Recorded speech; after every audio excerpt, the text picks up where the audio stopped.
Hello everyone, it's me Clayton. I just finished watching Halloween Ends.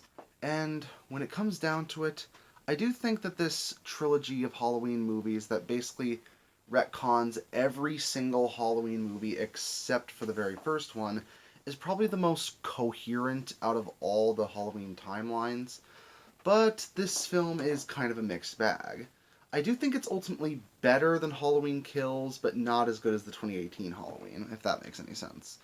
But let's get to the story, shall we? The story follows Laurie Strode, once again played by Jamie Lee Curtis, in her final appearance as the character, as she's suffering from post-traumatic stress disorder and alcoholism, and as she's trying to write her story involving Michael Myers to try and help the community of Haddonfield heal. However, 4 years have passed since the last attack by Michael Myers, and the citizens of Haddonfield have a new boogeyman. That being a that being a former babysitter turned town pariah, Corey. Corey is a young man who actually ended up accidentally killing a young boy he was babysitting, and as such, the town has basically declared him just as nuts as Michael and basically their new nightmare. So when Corey gets romantically involved with Laurie Strode's granddaughter Allison,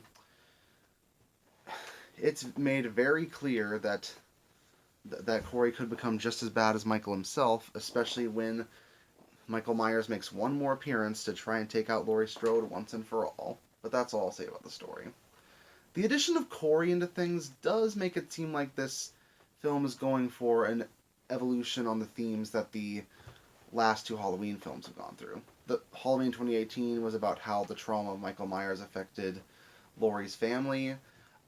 Halloween Kills was about how it affected the community of Haddonfield, and this film seems to be about a constant cycle of hatred and insanity that just keeps going on and on and on, and it shows that a community needs something to allow it to heal in order for the cycle of hatred to end. And honestly, I can see what they were going for with Corey as a more of a tragic figure who gets pulled into killing and pulled into pure insanity through his strange connection with Michael, as well as the fact that he happens to be the town pariah. But I think his storyline could have been handled better if they're going to go around with this. It just feels like his relationship with Allison goes by a bit too quickly, and the fact that the town he only really gets sympathetic near the start of his story, and after that he just goes into essentially a mini-me of Michael Myers.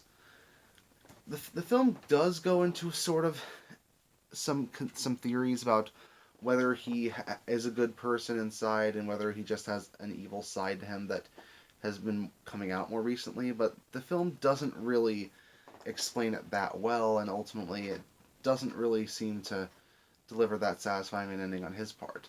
But we do get the final battle between Laurie Strode and Michael, and when the film does get to that, I don't think it's as thrilling as the fight between Laurie and Michael in Halloween 2018, but I think it's a fitting conclusion to their to their decades long rivalry. And Jamie Lee Curtis thankfully has enough physicality to make the final fight work, which is impressive considering her age as well as the age of the actor playing Michael. Considering how Laurie Strode has been played ever since the 1970s, it's amazing that Jamie Lee Curtis has stayed as committed to this character throughout all these years, and you can definitely see it, especially in this film. I do think that the film series does stumble a bit when it comes to its themes and when it comes to what it wants to say about generational trauma and the effects that one person can have on an entire town of people. But overall, I think this one does things generally decently when it's not trying to be the next new.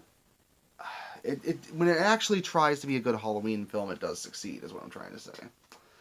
It's got some great kills, it's got some great moments, but it does stumble a bit throughout. But speaking as a whole, I think this is a decent Halloween film that should please people when it comes to the end. That's why I'm going to give it a 7 out of 10. See you next time.